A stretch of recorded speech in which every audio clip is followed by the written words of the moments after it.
Seahawks rule. Game over. I'm out. No.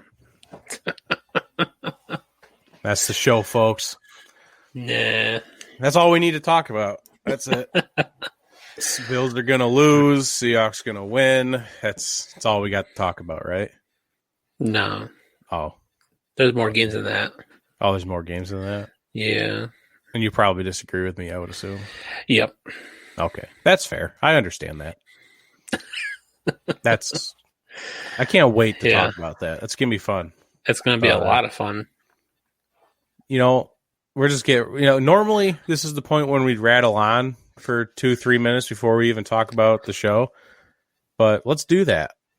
Let's talk about what this is. This is the award-winning podcast on and off the field with Derf and Dylan. Dylan, the Seahawks fan, Derf, the Bills fan. Yeah. Whew. It's that week. Oh, yeah. You know, it's upsetting. We were talking just before the show. Mm-hmm. You know, Rona blew this one up bad. Pending something weird happening, because there was an anomaly like a couple of years back. Like the Seahawks are not going to be in Buffalo playing the Bills for another 8 years. Mm-hmm. Pending something weird happening. Right. So we're not going to be able to go to this game for another 8 years. Oh. God, this year just keeps getting worse and worse. What's Nevada doing? Counting very slowly. I'm loving the memes, though. The memes and the TikTok videos for it. I'm eating the amount of DK Metcalf due to Baker memes I've seen from the election since Tuesday has been hysterical. That's like the DK. Do you think after that play was made, DK Metcalf was like, that's going to be a meme? I mean, probably not. I mean, probably not. Actually, he spent like 5 minutes catching his breath because, he ran like a cheetah. True. Very true. If I was in that situation, if I was DK Metcalf, I was still me. Like, that's still my personality inside DK Metcalf's body. And I made that play. I would stand up, look at Buda Baker and be like, bro, that's going to be a meme in like 20 minutes. I hope you know that. That's what I would have told him. Yeah.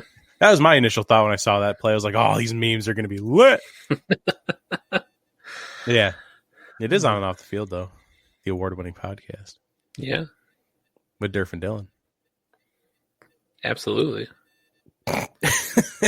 And we're going to tell people to floss. Yeah. Naturally.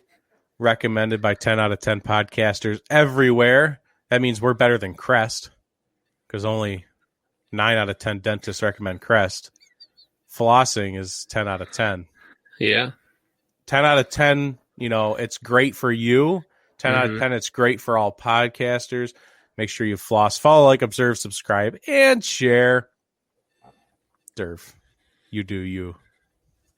You got it. Alrighty, so you can follow, like, observe, and share on and off the field on Instagram, Facebook, and Twitter by searching On and Off the Field or OOTF Podcast.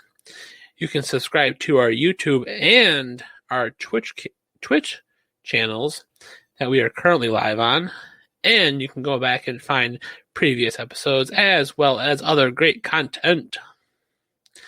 Make sure to rate and review the show on Apple Podcasts so that we know how we are doing and what you like or dislike about the show.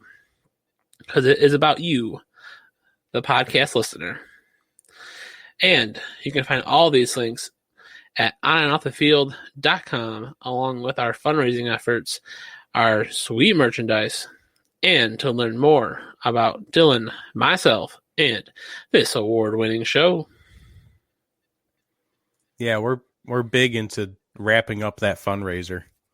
Hit that goal. I mean, if we don't hit the goal, it's not the end of the world. I do, my plan is to move on and pick something and get something rolling for 2021.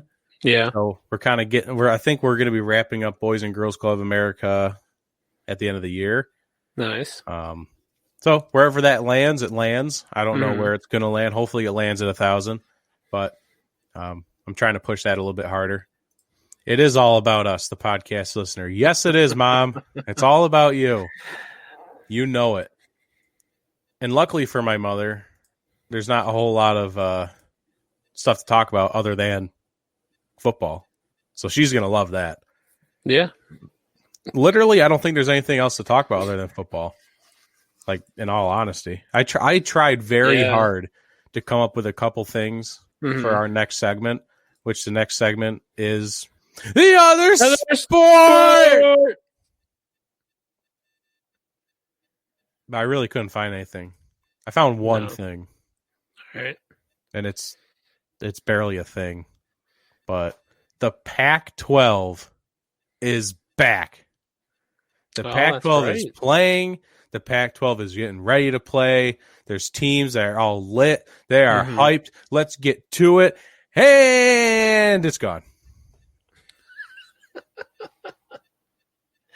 that was quick. Yeah, that was fun. Yay! I don't know. There's a couple teams still playing, but the opener for Washington and California has been canceled due to positive corona tests. It was declared a no contest, and I don't know. Yeah, I mean, I think this is the reason why the Pac-12 pushed off reopening for so long as compared to other conferences being like, no, we can do it right now. They still push it off, and then they still can't get it quite right together because there's that many COVID cases in those areas. Is it? I didn't look into this. I don't know if you did either. Is it with the team? Is it like which team had the cases, or is it just because there's like a spike and they just don't want to play? I do not know for sure whether or not it was team specific or if it was just the current environmental situation that is the United States, aka the world now, basically the pandemic. Yeah. I only looked at one article because I was trying to find news for other sports. Yeah. This was really the only one, and I read through the article, which was only like 4 or 5 paragraphs long, and it didn't even say it had no details about why they canceled other than citing corona. So I found that odd. Interesting. I guess maybe the schools said we don't want you to say who it is or what it is. We just want you to say it's canceled and move on. You know, they have the right to do that because it's medical stuff. So they could have told people we don't want to tell you. I'm sure that's their right. Very true. Yeah. So. But yeah, Pac-12 is back, sort of, not really. I don't know. College football is a sham this year. A little bit. What the Big Ten stuff. I just find it weird because you turn on one college football game and it's like, oh, these guys are 7-1 going against 5-2. This is a great battle here. And then you watch an Ohio State game, it's like, yeah, they're 1-0 going against 0-1. Like, what the heck? And now you got Pac-12 teams where they're starting their season. Yeah. Yeah. I mean, I don't see any benefit or any plus side of the Big Ten and Pac-12 starting so late, other than like they did it because of health reasons, like good for them. But the college football playoff is going to be mostly ACC and SEC, maybe some Big 12 a little bit mixed in there too. Like the Big Ten and the Pac-12 are going to get pushed out of the college football playoff, and it's kind of sad that the college football NCAA as a whole couldn't come up with a better plan to leave it just to each the conference as to what they wanted to do. But I mean, at least that gave us football we've had football for 2 months now. Yeah. I mean, I'm thankful for that. I've watched a couple games on Saturday. I'm not going to complain, but the fact that we're staring down the barrel of Ohio State possibly getting into the college football playoffs, playing significantly less games than the other teams, the other schools, just blows my mind. But other people are okay with it. If you're fine with it, go. You do you. I'm not that invested in college football. I really don't care. But that's just my opinion. Josh is in the house, and he actually changed his profile picture. I see that. It's a candy corn plush toy that says, "I taste disgusting." Amen for that. Yeah. Do you eat candy corn? I mean, I usually do, but I haven't had any this year. Oh.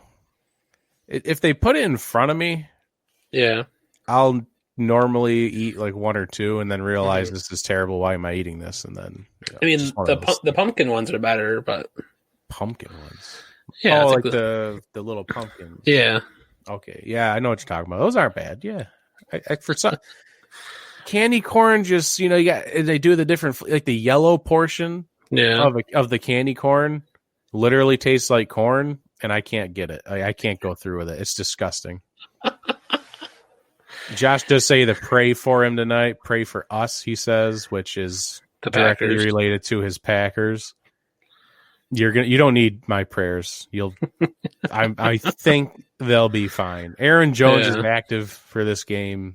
I think the Packers will be fine. The Aggies only lost one game last year, or one game this year, he says. With how many more games to go? What? What conference are Aggies, Big 12, Texas A&M? Because he does say no Big 12 teams will make it to playoffs this year. So, I think that's Texas A&M. No, he's got a profile picture. I'm a little rusty in college football right now, surprisingly. I don't know anything about college football, so I usually keep better track with it, but this year it's just been tough. Right? Yeah, this year's actually been a little bit easier for me. You know why? Because with all the different conferences starting up at different times, they talk about the different schools at different times. So when they say, "All right, the Pac-12 is going to be starting this week," they normally talk about those specific schools that are in that conference, right? Which helps me kind of understand. Oh yeah, Washington, Cal, a couple other schools in there. Stanford, I can't do it off the top of my head. Yeah, Oregon, Oregon didn't even start playing yet, and they're ranked like top 10, I think, or at least maybe number 10 in like the power rankings. How is a team that hasn't played yet even ranked? You have to wait until they play. At least let them play a game and then put them wherever you want. You can't be like, hey, they ain't even started yet, but they're number 8. Ohio State was like number 3 before they even started playing. Right. Get out of here. That was the same problem with the Big Ten too. Like that's been their rankings should not carry over from last year. No. Yeah, absolutely. And that's what happens. Like with college football last night, because one of the biggest problems with the power rankings, and I mean, unfortunately for Penn State, going 0-2 now, they're actually officially out of the top 25, which I think the last time that happened, it was like 2012 or something. Hey, but you got Coastal Carolina in there. They're like number 18 or something. Yeah. Whoever Coastal Carolina is. Yeah. I mean, Penn State has played pretty bad this year. You expect them to be better than what they are, but they're just not this year. It's weird. TJ did inform us that the Aggies are in the SEC. Oh, yeah. I think they did. I thought they were a Big 12 school a few years ago and they moved to the SEC. Maybe not. They could have just been SEC the entire time. Who knows? Who knows? Who knows? And who I cares? don't pay attention to those Southern conferences. There's no defense down there. I mean, we could just keep the conversation going when we move into NFL news because that's all we got for other sports. And NFL news, the only thing I had for NFL news was everyone has Rona. Every team is dealing with Rona. That's not true, but that's what it feels like. That's what it feels like.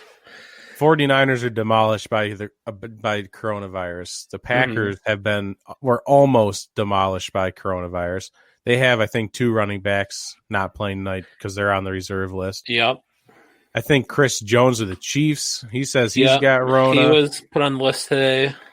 Who was the guy who announced that he had Rona on Twitter? Like on Sunday. On Twitter? Monday? Yeah. I don't know who was on Twitter. I don't know. I don't know about the Twitter one. It was like Monday or Tuesday. Somebody said they had Rona. I think the Eagles shut down practice because they said they got a positive test back. The Texans shut down again. This is their second time they've had to shut down. due to positive. Everyone has Rona. Just say everyone. We don't need to track every single team's movements because at this rate, if you track every single team's movements and you like contact trace back to the last team they played, like the 49ers just played the Seahawks. I mean, that's terrifying. I'm just waiting for the news to come out. Seahawks have Rona. They're shutting down practice, and then something weird happens. Like that's what I was waiting for. To be completely honest, thank God it didn't happen. But it's exhausting. That's what it is a little bit. I've stopped posting Rona news on social media. Matthew Stafford has Rona, so he's not playing for the Lions. He could be eligible to play on Sunday if he has straight negative tests and is asymptomatic. Oh, so he's going to pull a Nick Saban where he just sits inside a room and they just keep testing him for like 24 hours straight.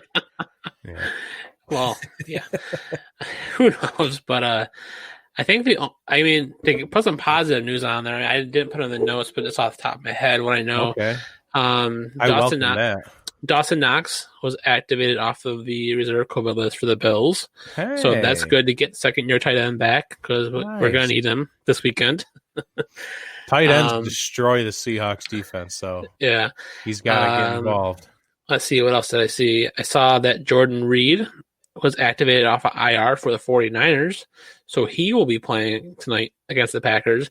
As he'll get through like half the game and then get another concussion, so that's not really news. But right, I mean, he went out in week 3 after that ankle injury, so now he's coming back. But it's expected that he is being activated because that'll put George Kittle on the IR. Broken bone in the foot kind of puts you on IR for pretty 2 good to 8 reason. weeks. 2 to 8 weeks. 2 to 8 weeks. Other than that, I really don't have any other news for the NFL other than those couple of little snippets. I normally go to ESPN's like top 10 stories they have on their front page. And one of the stories was the Washington, California game being canceled. And then like the other 8 or 9 were all just different teams reporting coronaviruses. That's all it was. It's like, I can't do anything with this. Give me more. Right. There is nothing more though. I'm glad you had a positive spin on that. A couple of tight ends getting activated. That's good. Yeah. Happy for him. Oh yeah. The Seahawks have been very quiet this week. They have been. I love that. I love that my team is finally just being quiet. Wasn't there talk of like Dristley getting traded for the trade deadline? They tried trading. Hollister. Was it Hollister? Because he was one of their better tight ends, so they were thinking they could get a lot for him, or at least something. And then, but they ended up releasing Luke Wilson. So it's not like they wanted to get rid of Hollister, but they were just kind of using him as bait to maybe grab a pick or something. So I like Hollister personally. He did great last year, but the Seahawks have. Well, they did. They have like 6-7 tight ends on the roster. Like, we don't need that. We got Greg Olsen, Will Dissly, Sullivan, who also plays defensive end now. Did you know that? Oh, he's a 2. That's impressive to do in the NFL. And he actually took snaps at DN last week. Wow. Yeah, he did very bad, but hey, A for effort there. he took the play call into the defensive huddle from the sideline. Because they had the camera on him. I was like, oh, wow. I saw that they announced he was going to be tight end and defensive end. That's how they list him. So I was like, he'll never play DN, though. I don't know why they're doing it. He's just for depth. He was in there. It's like, holy crap. So I watched him. Yeah, he got blown up. He had made no impact whatsoever. It was fun, but you can't just take a tight end and be like, hey, instead of running downfield, just run into this boulder called an offensive lineman and try and push him back into the quarterback. It's a little different. That's something you don't even really see in college football anymore is players playing both sides of the ball. It's very specialized offense or defense. Yeah. You'll play special teams, but that's not really, offense, defense is very specialized these days. So you don't do both normally. But I think it's the reason they made Sullivan defensive end. It was like for depth. Yeah. I don't know why he went in there for a play. It's probably just because they were up big on the Niners at that point. But it's just for depth because the Seahawks have no pass rush. I'm excited if Carlos Dunlap plays this weekend to see what he can do. That's exciting. Yeah, I think Dunlap and Jamal Adams are expected to possibly be playing the Sunday, so that'll be interesting. Yeah, it's gonna be awesome. I can't wait to see this team actually, healthy. It's gonna be great.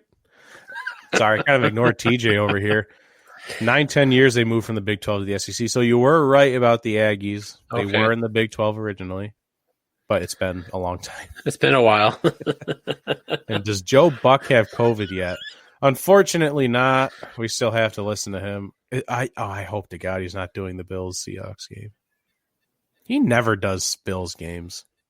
When's the last time Joe Buck has done a Bills game besides when they play the Cowboys? Oh, he just did the one against the Chiefs. Oh. Because that was Thursday night. Right. So it went to Monday, so technically it was still Fox. Yeah. On a normal basis, we never see Joe Buck. Mm-hmm. Yeah, they were talking about that at some point. Yeah. I think I was listening to local ESPN radio, and they were talking about, like, Joe Buck never does Bills games. Yeah, you're more likely to get Jim Nantz and Tony Romo than you are Joe Buck and Troy Aikman. Yeah. I'll listen to Tony Romo and Jim Nantz all day, though. They're fun. Yeah. Some people find Tony annoying and a little obnoxious about how he takes things over the top. I find it exciting because he talks like he loves the game. Mm-hmm. So I like listening to Tony. I enjoy him. Do we know who's doing the Seahawks-Bills game yet? We probably should. I'm sure they've told us, but I just don't know. Yeah, I think it's out there. I just haven't solidified to see who. I haven't done my my national coverage searching to see what games are on at certain times. Because, when you don't have this Sunday ticket, you got to figure out what games you're going to watch on Sunday. Yeah, these days I just turn on the Red Zone channel and just, it's kind of sore, Mm-hmm. I used to hate the Red Zone channel because it's like, oh, I want to watch that. Go back to that. I want to see that play. It's like, well, honestly, you don't really need to see that. They do a very good job of getting to the games where stuff is like action is happening. So this year I've been very into the Red Zone channel. Romo is king, says TJ. TJ, what's your podcast name? Let me know because I always want to shout out our good friends. Same thing with Josh if you're still here. I want to know the names of your shows because I don't remember off the top of my head. And Lee Stockwell, welcome to the show, Lee. I think you're a first-time watcher and commenter. Appreciate you showing up. He says, no offense. Yep. Man, the English language sucks. Because I'm thinking he's about to say there's no offense in the Bills, but like no offense. Mm-hmm. God, English sucks to the Bills. I like them, but every time I talk to one, they always bring up the Super Bowl where they played my Giants. Why was that such a pinnacle game? You want to answer that? That seems in your realm. I don't bring up that Giants game because it's heartbreaking with the wide right. Was that game? That's the wide right Super Bowl game. Oof. But that was probably the most winnable Bills game for the Super Bowl, and that was their first one. So technically, it kind of went downhill from there. Even though they went to 3 consecutive more Super Bowls. That was the easy one, though. That's the one they should have had. That was the one that was literally in their grass, and they let it slip. So, I don't know. I can see why Bills fans might say like they want to bring up that game against the Giants because that was like literally the most tangible thing you could think of that could have happened to get them the Super Bowl win. But 2020, baby. Yeah. Well, what year was that? Was that 9? Hold on, I can do this. That was 96? No. Damn. It would have been, I believe, the 1990 season, so it would have been in 91. Oh. I think it was the end of January 91.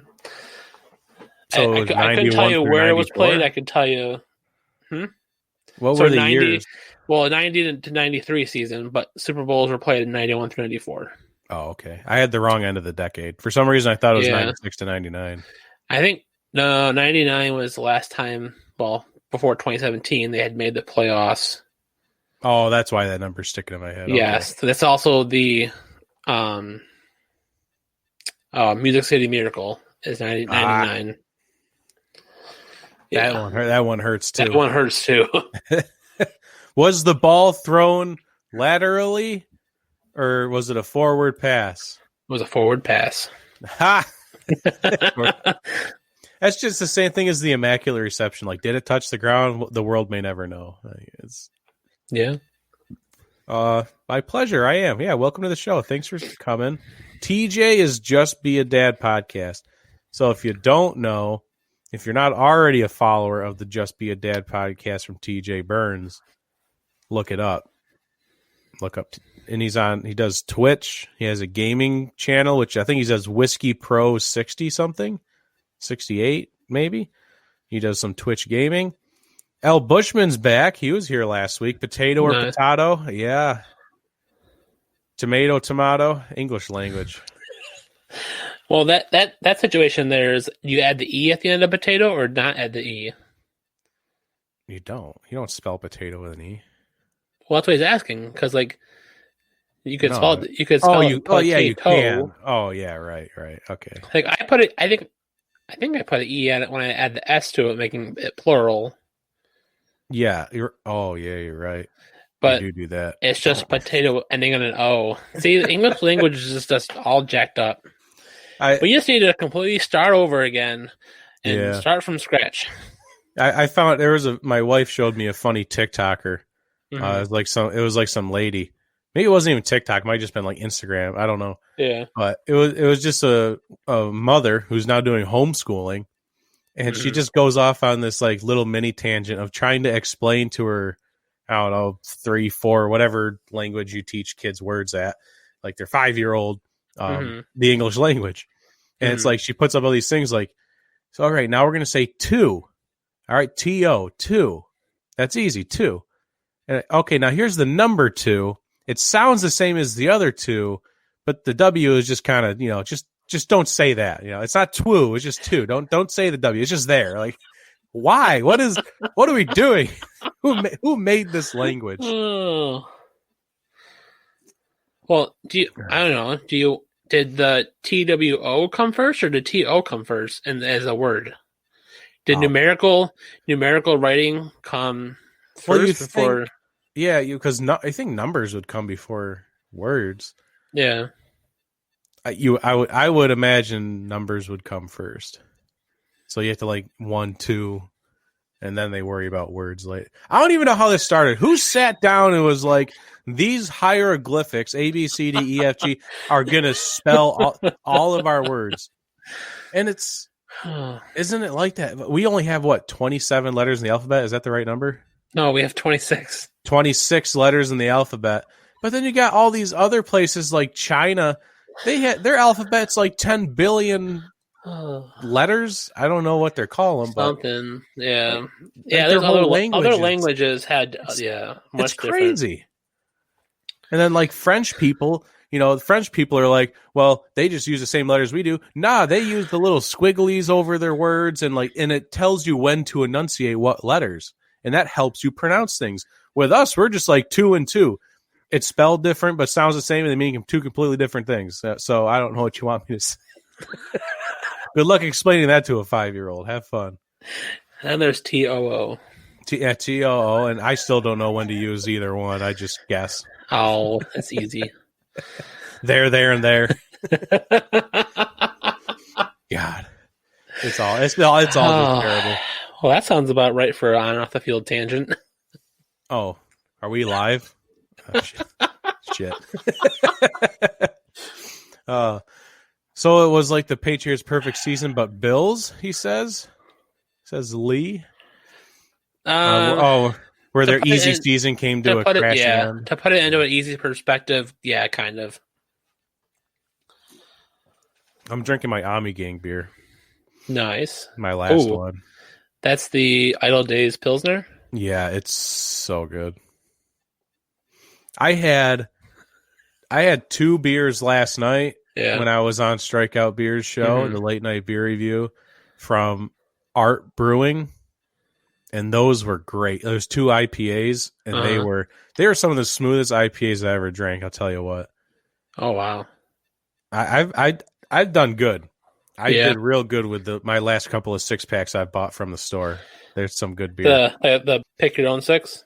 Yeah, pick your own 6. Yeah, I gotta do that sometimes. You know, usually I just buy the mass amount of one flavor or like the mass variety pack.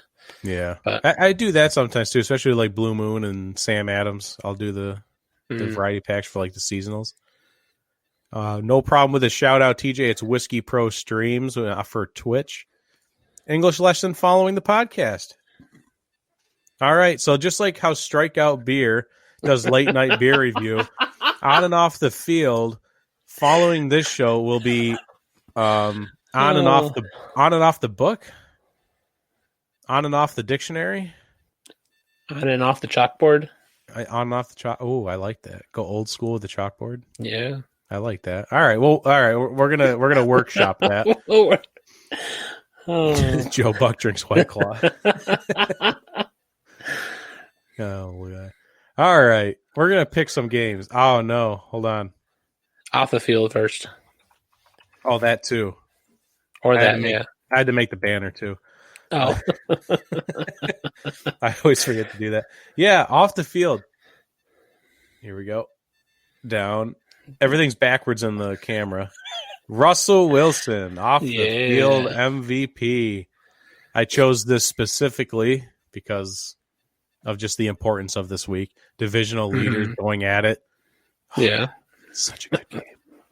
Such a good game this weekend. Oh, yeah. Are the Seahawks 7-1? Yes. They're 7-1, and Bills are 6-2. Yep. All right.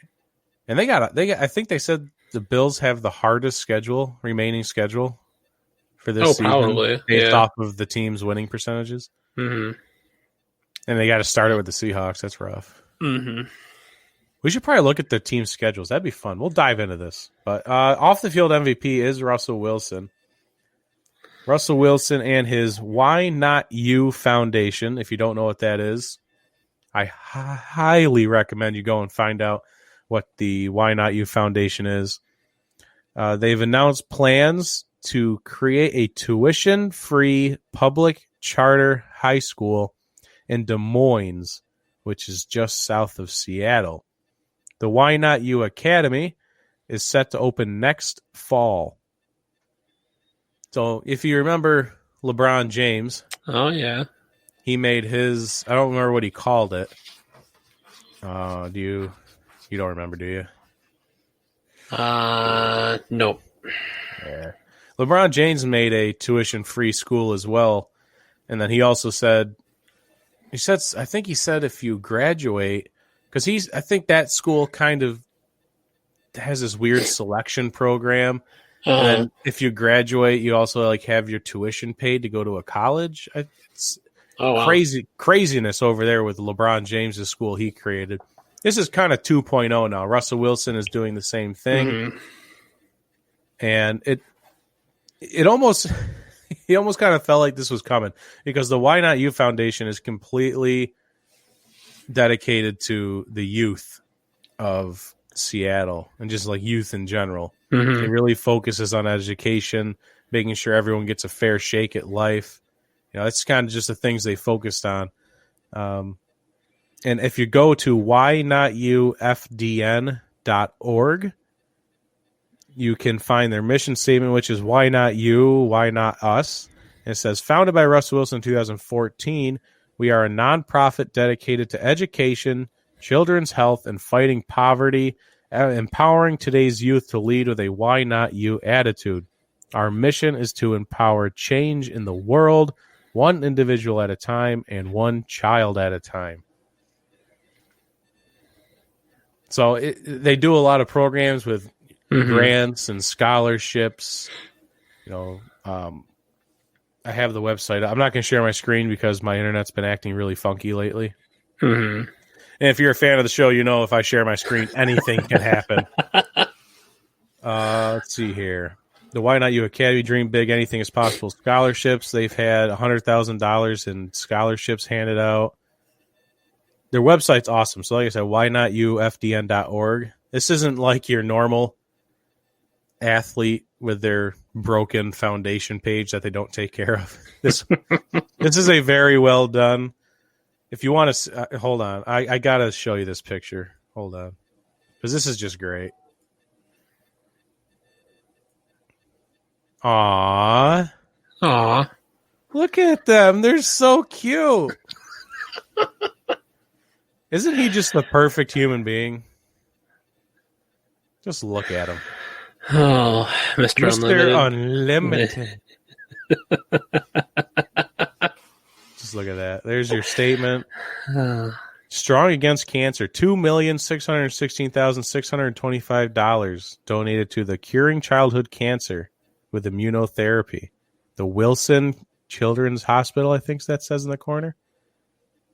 So they do a lot here. Yeah. So that's great. So Russell Wilson's off the field hero for this week. He's an off the field hero every week. You know, let's be completely honest. That guy's awesome. Mm-hmm. He still does his weekly trips to the Children's Hospital. He's just a great human being. And right before we get into our Week 9 predictions, TJ already has one. Bills lose in a close one. This game will be decided by 6 points. I think it's decided by less, personally. It very well could be less than 6. I was going to say this will come down to like the same thing as the Vikings. You know, they score that last second touchdown and go up by a point. You know, that's what I could see happening. But LeBron James drinks Mad Dog 2020 and Keystone Light. Man. Yeah, I drank Keystone Light in high school. I mean, when I was 21. And I don't know what Mad Dog 2020 is, though. You probably don't want to know. No? All right. I don't want to know. You know what's something I've never drank? I have never had what's those crazy alcoholic drinks that are like banned for a while? The Four Loko? The Four Loko, yeah. I have never had a Four Loko. I don't know why. And it just never sounded good, I guess. I don't know. Yeah. I mean, I had never either, so maybe I'm not as weird as I thought. I feel like everyone has always had a Four Loko for some reason. It's just where I grew up, that's what a bunch of people drank and got completely blackout drunk after 1.5 of them. So told you stay off them 1-800 websites. Okay. Got a question for Derf. Yeah, that's spelled wrong. It's DERF. It's just Fred backwards. In case the secret's out, Derf is just Fred backwards. For those who don't know, hold on. I think I just got to take the banner off. There we go. There we go. There's Derf. We call him Derf Gun. And for the bowling league, it's a Nerf gun. Yep. But the question is, how has Cole Beasley been for the Bills this year? How has he been? Great. Let's see. I think it was about 3 games ago. I had looked up his catch percentage for targets or receptions out of targets, and he was 70% catch percentage. So he's done really well.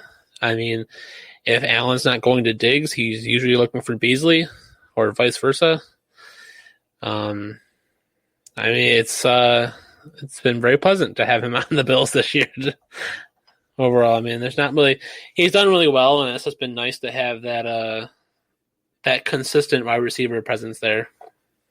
If you want to talk about top 3, top 3 route runners in the league. Oh, yeah. Cole Beasley is a top 3 route runner. Mm-hmm. That dude can get open if he wants to get open. Yeah. That he used to run everything to perfection. Yeah. I mean, they used to love him in Dallas when he was over there running routes. That's his skill in the slot, run the specific route. He knows how to beat the defenders before they even know what's happening. And yeah, Mr. Reliable there.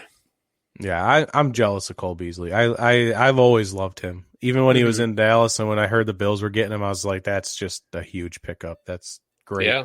Great wide receiver. where TJ grew up, they used to have an alcoholic energy drink down here in Texas called Juice, and it was disgusting. That's a pretty not unique name, though. Just Juice. Right? We got Four Loco. That's unique. Huge fan of his when he was in Dallas. I hate to see him leave. Yeah, I can imagine why they'd be upset. But now you have CeeDee Lamb and Michael Gallup and Amari Cooper. You don't have a quarterback, but you got a lot of great wide receivers. All right. Week 9 prep. We made it. We made it. Even with like zero news, we talked about almost no news, with still 42 minutes into the show, and we're still not even into this yet. Oh, Lordy. Oh, man. All right, week 9. Eagles, Rams, Browns, and Bengals are on a bye this week. All right. Yeah, the Cardinals just had their bye week last week, the Seahawks the week before that, and now the Rams are out. All right. Yeah, I think all 4 of those teams need it badly. Yeah. No, after that debacle in Miami, the Rams need a reset. So the first one up is tonight's game, Packers at the 49ers, which I'm intrigued to watch. So we're going to try and wrap up the show in the next 20, 30 minutes. All right. Bam, done. We're gonna figure this out. Packers at the 49ers. I wrote my article about this, and I had very little positive to say about the 49ers. Mm-hmm. Like, let alone their season's not going that great. Now everyone's just hurt. That's on my whiteboard back here. I got them. The title I have on my whiteboard for this episode was the 48ers. That's because they're such an incomplete team right now. They just got docked a number. They're not even allowed to be the 49ers. Oh. They're the 48ers because that's how many people they're missing off this team. They have over $80 million of cap space on IR. Ooh. Yeah. That's rough. That's oh my God. That's like your stat of the season right there. Yeah. But yeah, so I got the Packers by a lot. I don't want to call it redemption because that's what my article was about. They got blown out in the NFC Championship game. This is by far not redemption because it's just a regular season game. But it's their first time playing the Niners, I think, with Aaron Jones playing because he is active for tonight. They announced that. They did? Okay. Yeah, I think the Packers take care of business this time around. TJ only has Packers by 7. What say you? I mean, I'm taking the Packers too. I think it's at least 7. I don't think it's super close. I think the 49ers are just falling apart too quickly, and they can't recover fast enough like we did probably in the early weeks of the season. But yeah, I'm taking the Packers. So I don't even know who they're playing, honestly. I know they have JaMychal Hasty at running back, and they finally reached their floor with running backs. I think I brought this up on Tuesday, but if the running back for that team cannot get through Seattle's defense, then you've hit your floor. Because JaMychal Hasty did not look good against the Seattle's defense that has been getting torn apart.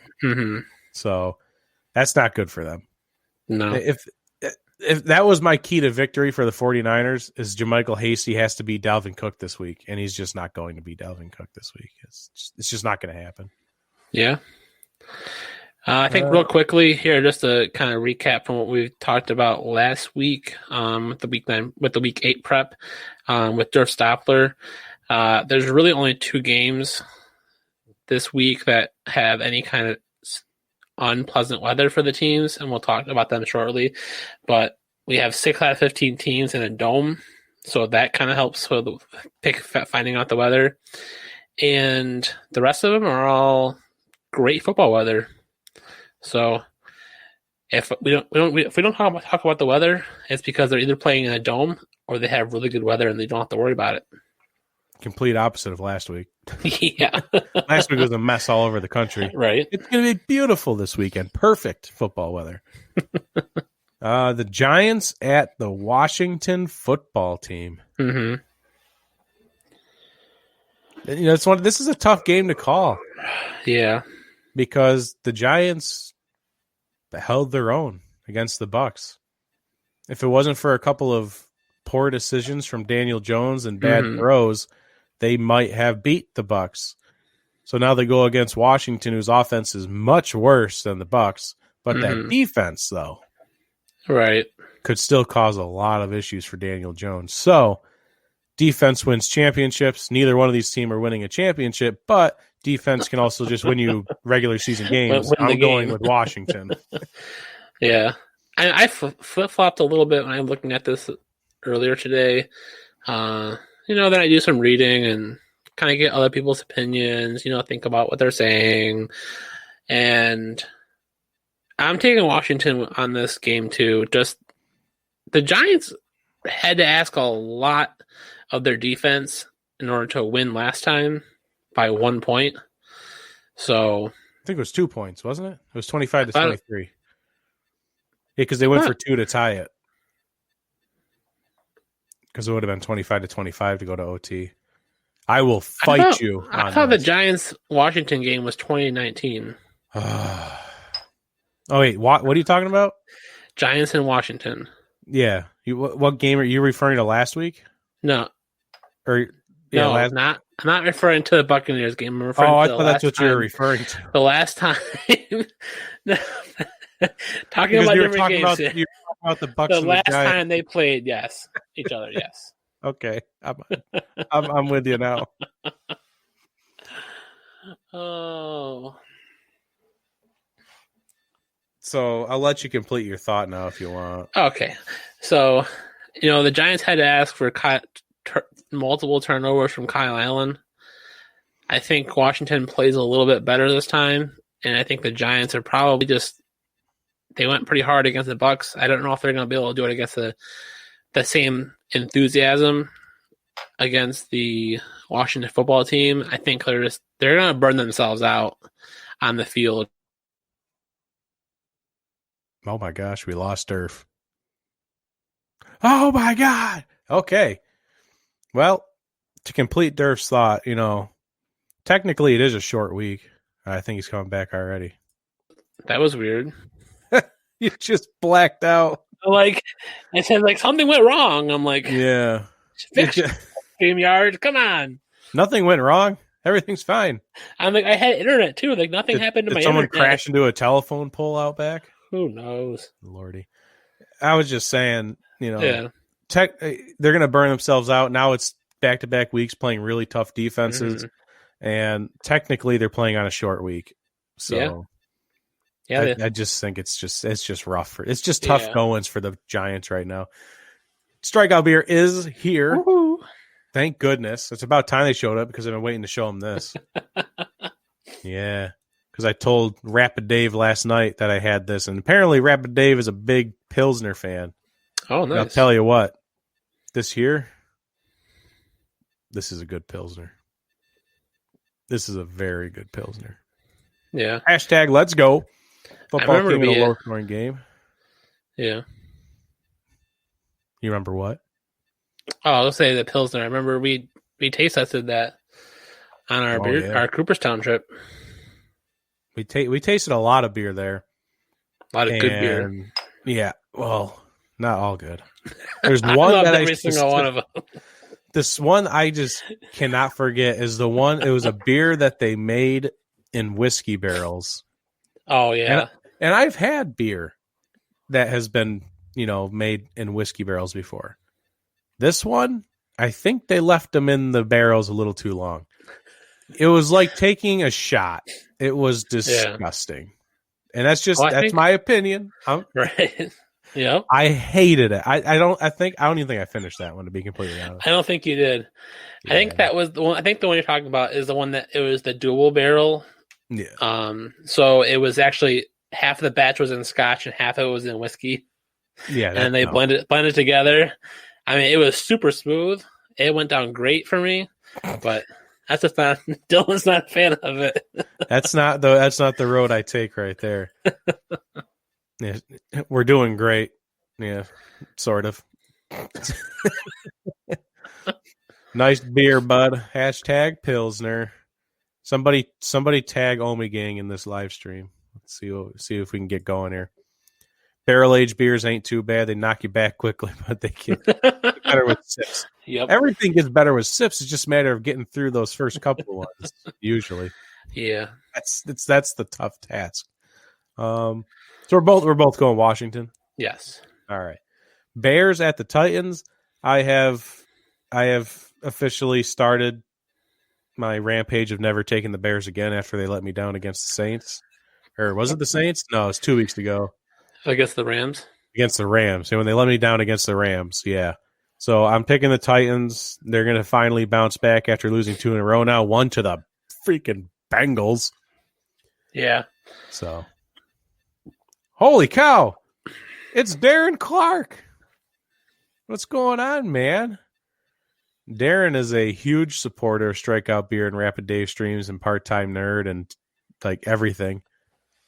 He's like a big supporter, and now he's over here supporting us, saying hi. Hi, Darren. It's nice to see you. Bears suck, says Josh, obviously the Packers fan. Yeah, so I just have the Titans just finally waking up, getting their house in order, if you will. Yeah, I think Derrick Henry's finally recovered from the Steelers game, and he kind of maybe took the Bengals game off a little bit, so maybe he didn't have the yardage. But I mean, still had 112 the whole yards. Titans team could have taken the game off because the Bengals won. But I think they definitely wake up this weekend, and I think they beat the Bears without a ton of issues. Yeah, I really think the Titans were just tired against the Bengals. Yeah. I honestly do not think they recovered from that Steelers game, like you just said. Derrick Henry still had a good day, an okay day. Mm-hmm. Ryan Tannehill had a lesser day, but the Bengals just walked all over him. It was nuts. Yeah. Joe Burrow. Just look at where he's at. And he's 8 weeks into his professional career. Mm-hmm. There is no ceiling for Joe Burrow right now. As long as the Bengals organization supports him, gets him an offensive line, spends some freaking money, stop being greedy, get yourself a good facility, get yourself some offensive linemen. Yeah, if they put a team around him, we could see the Bengals in the playoffs very soon. Yeah, Darren Clark is omnipresent. The Cincinnati Bengals, they're on a bye week this week, unfortunately, so we won't talk about them too much more. But yeah, quick question for y'all: are you buying into Ryan Tannehill? Is he really good, or just caught lightning in a bottle? He's a system quarterback, and right now the system he's in is very good, which is ground and pound and play action. Yep. It's the same as Nick Foles, like when he was with the Eagles. Mm-hmm. He was beautiful in that system. Play action, it just worked. He was confident. Yep. And Ryan Tannehill is confident in Derrick Henry. But just look for the games where Derrick Henry can't get going and Ryan Tannehill has to drop back 30 to 40 times. Mm-hmm. Those are the games they lose. So, I mean, I buy into him as a good system quarterback, and in this system, he will do very well. But like we saw in Miami, not a good system, not a good quarterback. Yeah. Burrow will be better than Dalton. Absolutely. Yeah. I think so, yeah. 100%. Yes. All right. Yeah, the Bears suck, so yeah, we don't want to talk about them. The Lions at the Vikings. This was a tough game. I had to pick this game. Mm-hmm. I think this was the second hardest game that I had to pick last night when I was on Strikeout Beer. This is hard, but I think what really did it for me was the fact that Kenny Golladay is out and Matthew Stafford might play. He might not play. Regardless, he hasn't been practicing at the very least. And that run game looked atrocious last week for the Lions. DeAndre Swift, 6 carries, 1 yard. So I'm going to take the Vikings. I take Dalvin Cook having a good day. I think you're looking at Jefferson having another good day finally. I don't think he's been kind of quiet the last few weeks. I think he can get going. I think the Vikings have a day. I don't know if it's going to be 4 touchdowns for Cook kind of day. No, but I think it's going to be hopefully consistent. Hopefully we see the Vikings starting to, get their stuff together. And, they figured it out against the Packers. And I think this Lions team, I haven't heard a ton about injuries of the Lions for the most part, but without Matthew Stafford there and the running game being so bad, I don't feel confident in picking the Lions. Yeah. And Kenny Golladay That one hurts.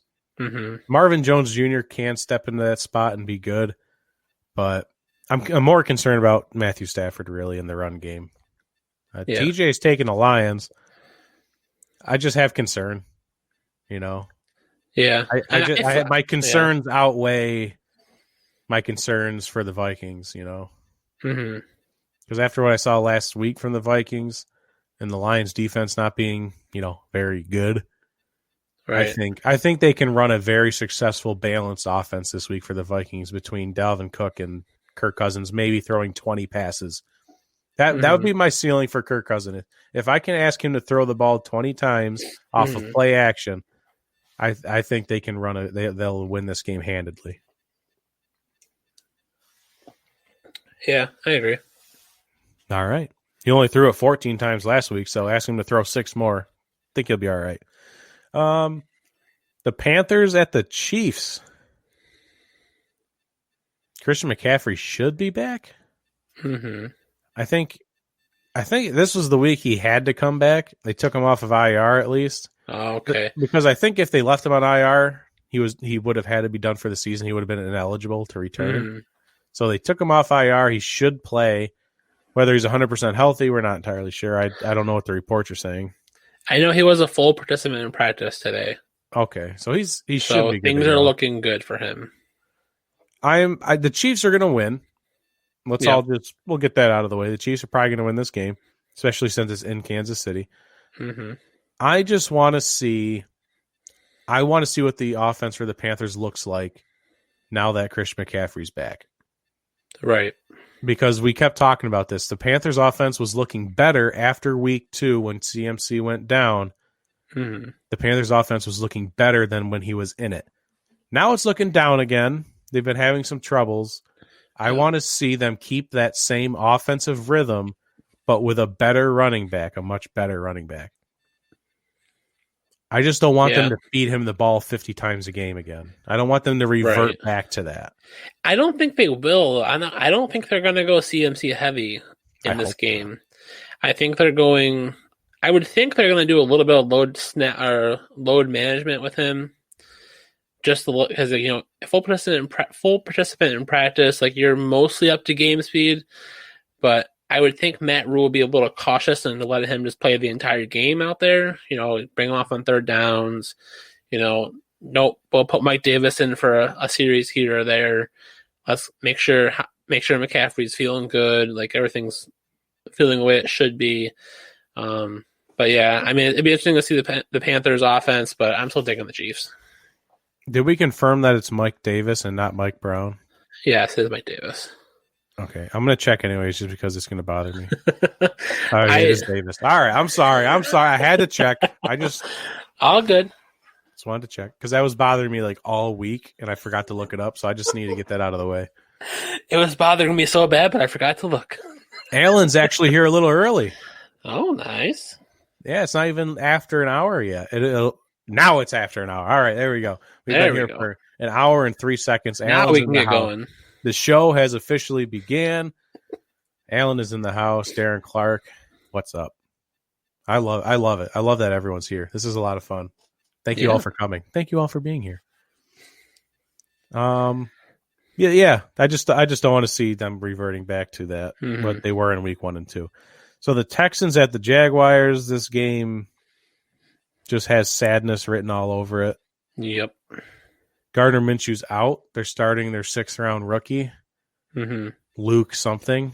I don't know what his name is. Something Luton or something. Is that last name? Is Luke his last name or his first name? I thought his last name was Luton, I thought. L-O-U-T-O-N. Oh. Maybe. I don't know. But I'm surprised that Mike Glennon is not getting any kind of chance here. That's the funny part.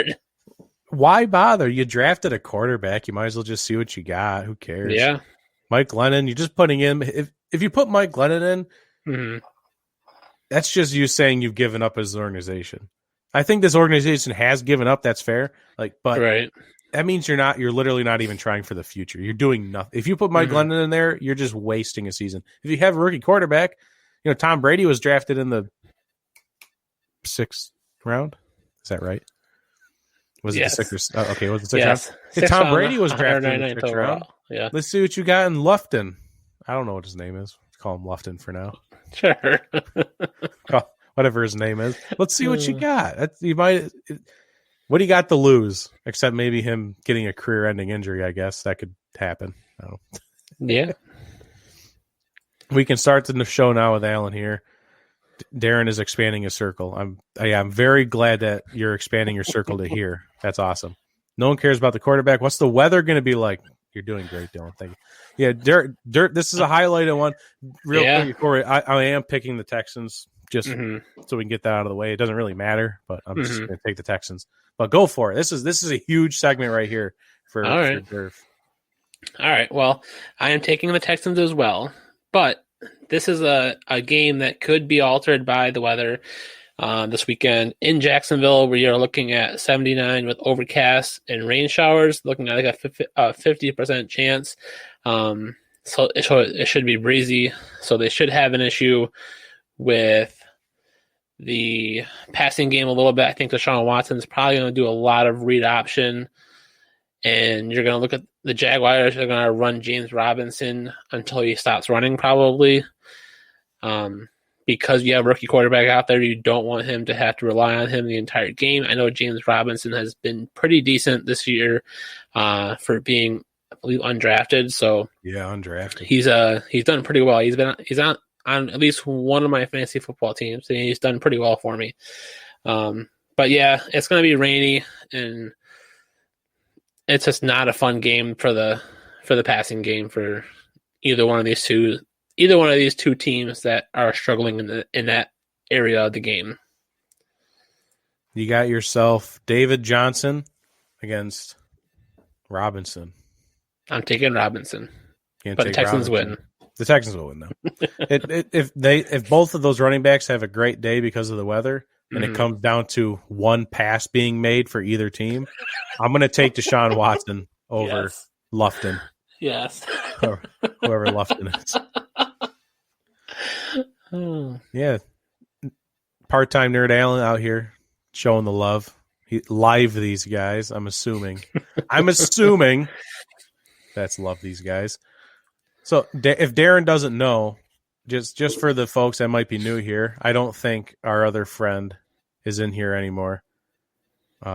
Lee Stockwell or L. Bushman. If either one of you guys are here and you don't know, we always make sure everyone flosses, which is follow, like, observe, subscribe, and share. We love it when people share things. Like, I just love comments. I love it when we have the interaction going, but there's our flossing for those who are newer to the show.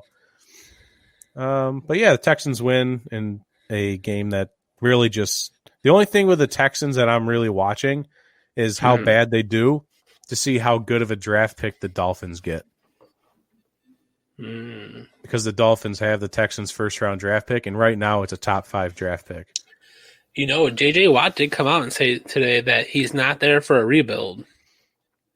I feel like he's been dropping hints like that for like a couple of years now, though. He just needs to go. Like, I'm surprised he's not injured yet. That's true. Yeah, some people have been saying, like, you know, J.J. Watt would be perfect for the Seahawks. Like, we don't need another injury-prone defensive end. That's why we're at the situation we're in, is because all the defensive ends that we bring in are old people that get hurt. We don't need J.J. Watt. That's the where he should go. The Rams. The Rams? No, because he has Aaron Donald there. I don't want to play against them either. No, I'm just saying it's a good option for J.J. Watt. Oh my god! I did all of that, but subscribe. Is that something specific you have? I mean, I guess the subscribe portion is specific for YouTube and Twitch. And Twitch, yeah, because we're on both of those platforms. This is live on both of those platforms right now. And if you just type in On and Off the Field, that's why I love the name of our podcast, On and Off the Field, because you could go to YouTube, you can go to Twitch. I'm pretty sure if you just type in On and Off the Field, we're the first ones that'll pop up, account-wise. Yep. YouTube-wise, look for the channel, not just the name of the video. Right. Yeah. And then you'll for sure find us. Yeah, if you, filtered on channels On and Off the Field, we're the only one that shows up. Watt's got 1 or 2 years left, tops. I would agree with that. What were we talking about? Oh, yeah. Ravens at the Colts was the next one. Yeah. This was the other game that Alan asked me on Strikeout Beer last night that I had trouble picking. Mm-hmm.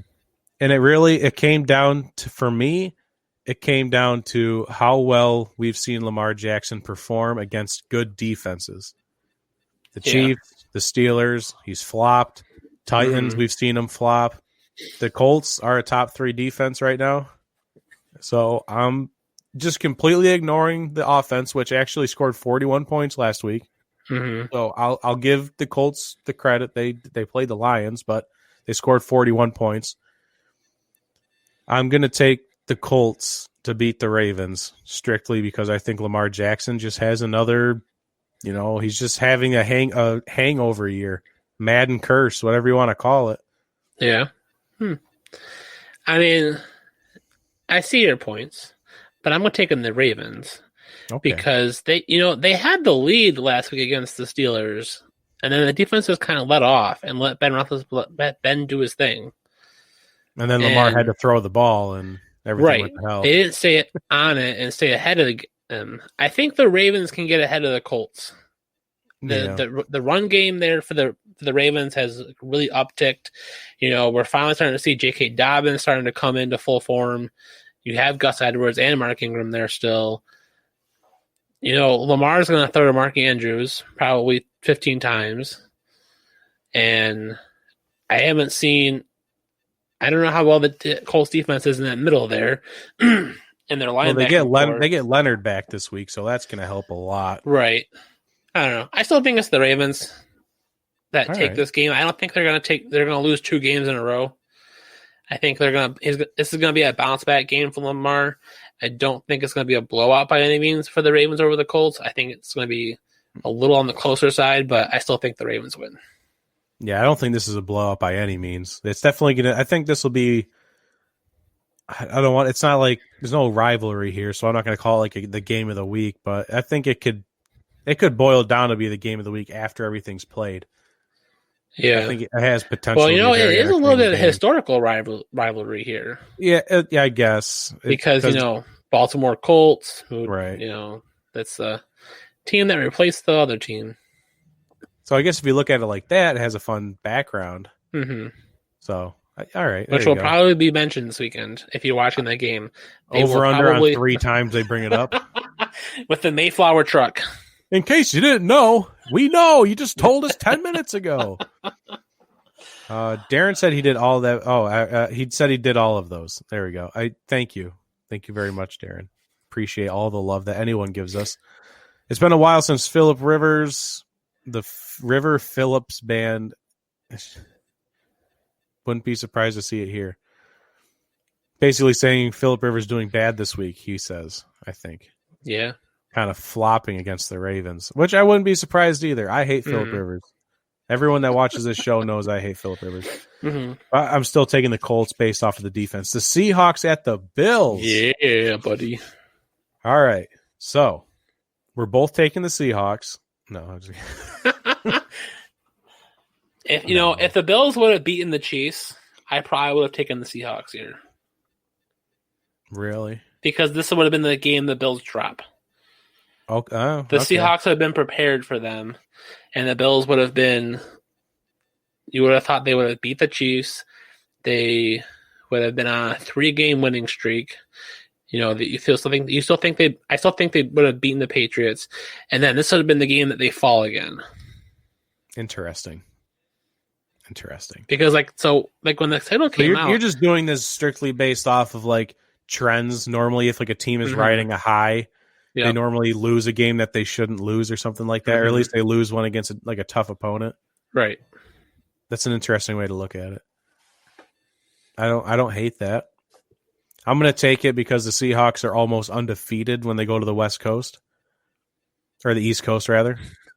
Everyone always says, it's tough when West Coast teams play East Coast teams. The Seahawks in the last couple of seasons, I think, have dropped one East Coast game when it's played in the earlier slots. If it's not a primetime game.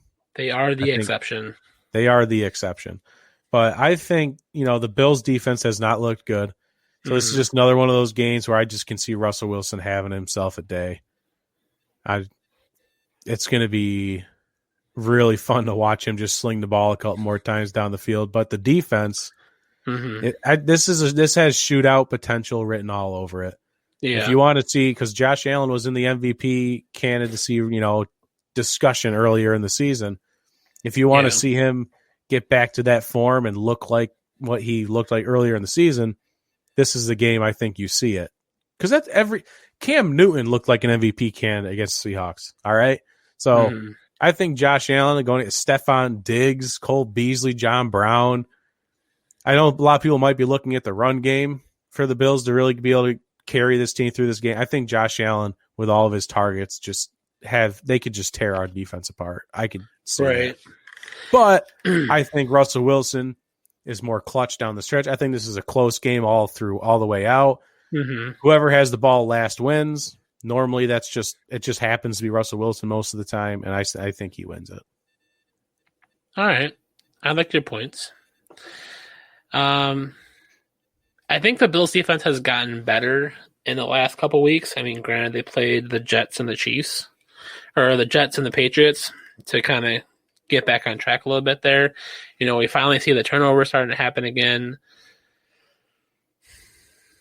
And the run game's gotten better, too, for the Bills. It's kind of... Zach Moss things are clicking. Bowling ball. Yeah. So I feel like if the Bills can get somewhat of a run game going against the Seahawks, and this defense starts to step up, because I don't know, the Seahawks don't run it.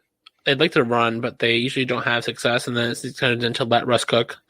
Right. That's the situation the Seahawks are usually in. Yeah, 100%. I am really curious to see as to what the Trey White, DK Metcalf matchup looks like. Yeah. That's going to be... I would imagine that's the matchup, because normally I would say, Trey will be on Tyler Lockett. He's the number one, but I think Trey, because that's what I thought before. I thought Gilmore would have been, when they played the Patriots, I thought Gilmore would have been on Lockett. It seems like number one wide receivers are starting to follow DK instead of Tyler, which is bizarre, but I can't wait to watch DK Metcalf embarrass Trey White in front of all those Bills fans. It's going to be great. The stat right now with Trey White is that he's only been targeted against 20 times this season, and he's only allowed 5 passes to be caught. And Stephon Gilmore was last year's Defensive Player of the Year, and DK Metcalf made him look like a child. All right, fair enough. So let the smack talk begin. I am not doubting you at any chance that DK Metcalf does not have a good day. Like, he's probably going to be super stellar. It's the fact is, how much can the Bills stop the bleeding if the Seahawks offense gets rolling to help their offense do the comeback? Yeah. Just you could just ignore the first 3 quarters, and it's all going to happen in the fourth quarter. Without a doubt. Whoever's down will come back. It's just how it's going to be. Part-time Nerd says we need a bet. We need to have a bet on this game.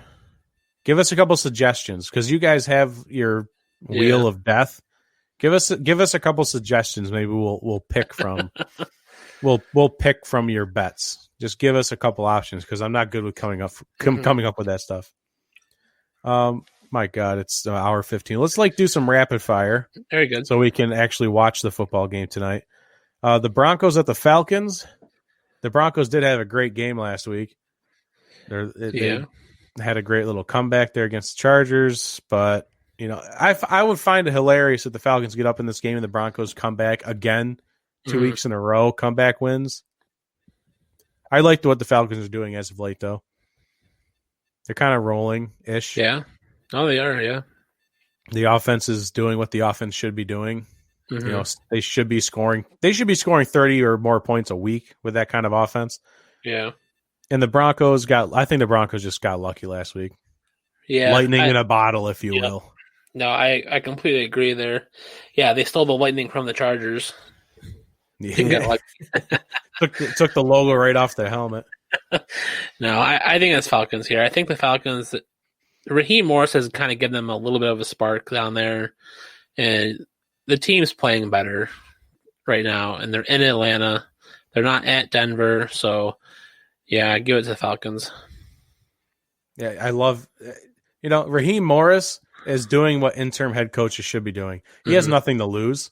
Yeah. He doesn't care. So when Takk McKinley didn't get traded and he started pouting, you see the quote from Raheem Morris. Mm-hmm. He said, the NFL trade deadline just isn't as exciting, as other trade deadlines like in the NBA. And if you want a perfect example of how not to handle bad news on trade deadline day, look at Takk McKinley and look how he's pouting. Like, that's not how you handle this. He called him out. Right. He doesn't care. He's an interim head coach. What's he got to lose? Screw Takk McKinley. Rapid Dave will jump on this and spin the wheel, and the loser does what it lands on. He told me some of the things that are on that wheel. I probably won't do any of them, just so you know. It's like eat half a stick of butter. Like take a shot of sriracha or something. Like most of those things I probably won't agree to, just so you know. My mother says the loser should gives the winner an English lesson. I think the loser should come and do a live show on the On and Off the Field page and give an English lesson on 2, 2, and 2. There you go. Oh, she says during next week's podcast. And yeah, eat a raw egg is one of them. Yeah, no chance. I'm not doing that. I do not agree. I do not consent. No means no. The Raiders at the Chargers. Mm-hmm. I see we disagree here. We do disagree. This might change on Sunday for me, but I'm feeling kind of good with the Chargers as compared to when the Raiders played the Browns. The Raiders didn't have a great game. Weather was definitely influencing it, but I think the Chargers, they're playing back in LA. I think they got a little bit better chance, I think. All right. It's definitely this is one of those games it's hard to pick. I feel like this is a coin flip almost. I feel like the Chargers are losing kind of their momentum. Justin Herbert comes in, gives them a spark, almost beats the Chiefs. Mm-hmm. He's playing well, and then they lose a couple games, and then they get, they blew a big lead against the Broncos and lost that game. Mm-hmm. It feels like they're just losing their spark that they had. And I can see the Raiders taking advantage of a Chargers team that I feel like is unmotivated. Yeah. I can see that, yeah.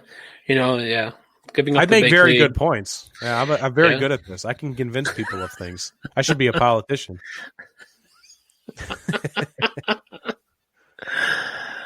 Oh. TJ does say, I like that one. I've never had a White Claw, so I don't know how good they are. I'm saying neither have I. But I would be down to do that.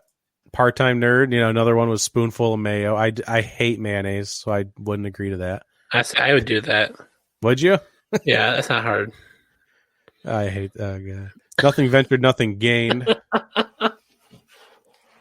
God. When it comes to spoonfuls of mayo and raw eggs, there's a lot to lose. Herbert has been great at almost beating a lot of teams. Exactly. Yeah. You almost get there and then just fall flat on your face. Yeah, exactly. Yeah. The Steelers at the Cowboys. The Steelers are like 15,000 point favorites in this game. I mean, this is pretty straightforward. I think Cooper Rush is actually going to play, though. I haven't heard for sure, but that's been the talk of the week, is that Cooper Rush will be the starter.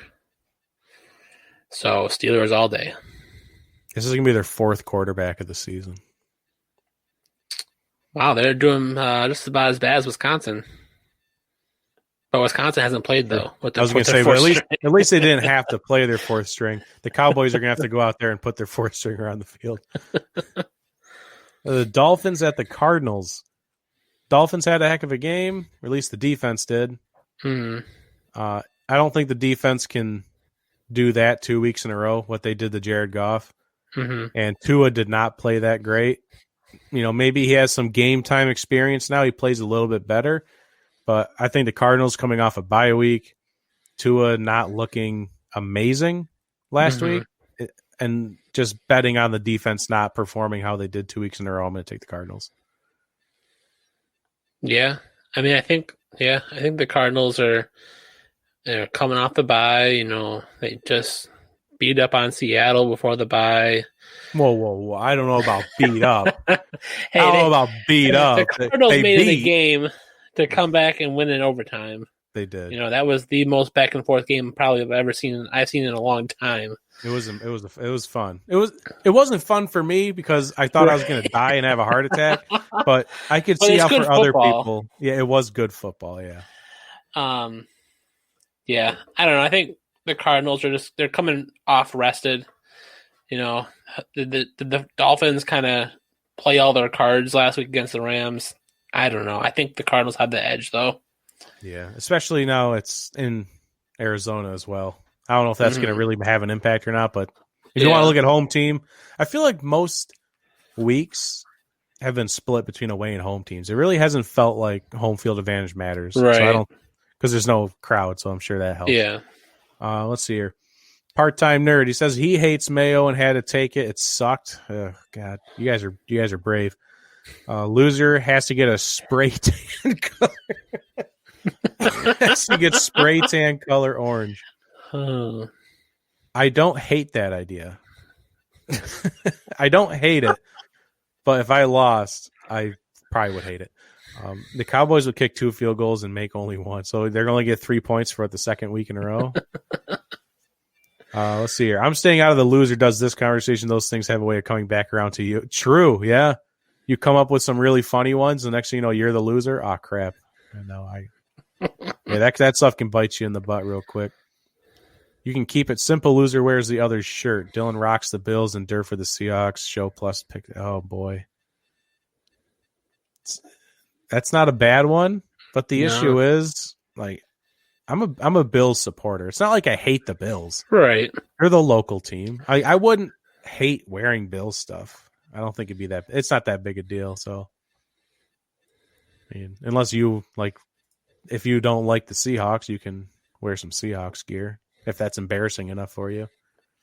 I don't think it'd be that embarrassing for me. It'd be kind of like, all right. Yeah. I mean, we can get your face painted up like a Seahawk, and then you got to go like walking around in public. There we go. There you go. Loser wears a cowboy shirt. Oh God. Oh man. Whoo. That's a bad one. You mean put a trash bag on? Oh, that's a good idea though. Throw a trash bag on and print out like a Dallas Star and tape it to it. Walk around. You like my Cowboys jersey? Yes, sir. Sunday night football, Saints at the Bucks. Yeah. I'm going to let you go first because you have. Let me put up the banner. You have a woo woo woo. There's Doppler here. This is the second game of the weekend that's got some significant weather.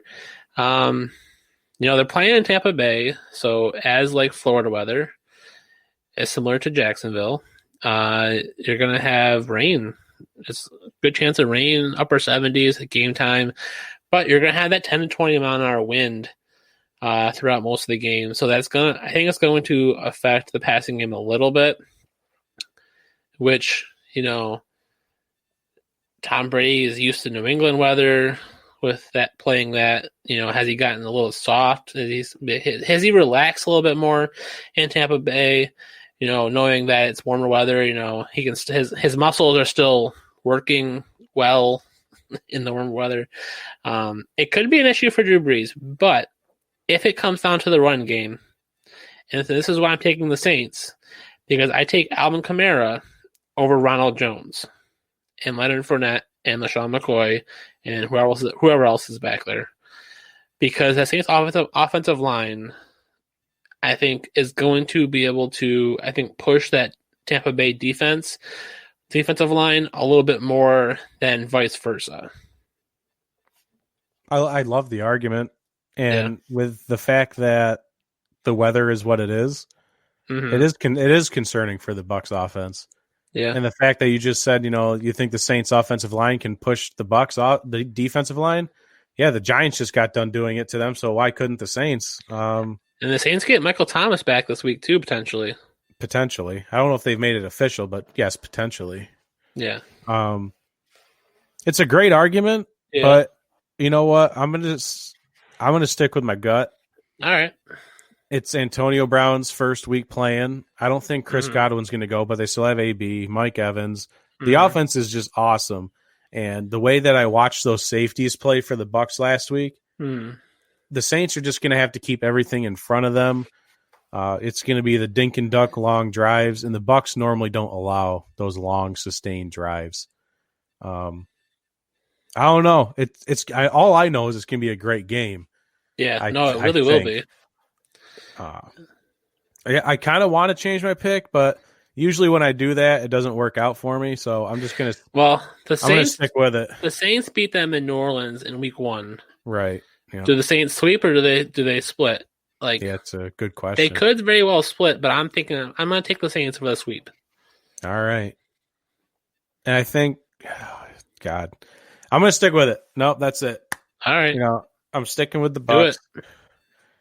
Yeah, I can't change because normally when I do that, it doesn't work out for me. We got a couple ones that'll never happen. Loser shaves his beard. That's never on the board. That'll never happen. I mean, I did shave mine off March or May 2019. I mean, if you want to shave your beard, go for it. But I'll never do that. Get a face shirt made and have to rock a shirt with the other's face on it. That's a good one. With like hearts on it too. Little hearts on it. That'd be funny. David Timmons in the house saying the Saints are 1-0 in outdoor games this year. Just saying. Okay. All right. And it's not cold there either, like it was Chicago. Yeah, upper 70s. It'll be rainy, windy, but at least it'll be warm. Don't sleep on that Tampa D. I was saying for a while that Tampa Bay's defense was the best in the league, even above the Steelers. Yeah. That was only post Devin Bush injury. But Tampa Bay's D is great. I'm definitely not sleeping on it. But after what the Giants did to them last week, especially in the trenches, that was concerning. That was concerning to see. And Emmanuel Sanders is off the COVID list. So as long as, that wide receiver core could finally be at 100% for the Saints. And last but not least, Monday Night Football, Patriots at the Jets. My God, if the Jets win this game. You have no idea how badly I want to pick the Jets just to pick the Jets. I'm the same way. I was like, you know what? I think the Patriots might be able to win this game, but this could be the one game the Jets win. I will cry. I will go on Facebook Live after that game if the Jets win and just laugh. I'll do it like Stephen A does when the Cowboys lose. He makes his videos of him laughing.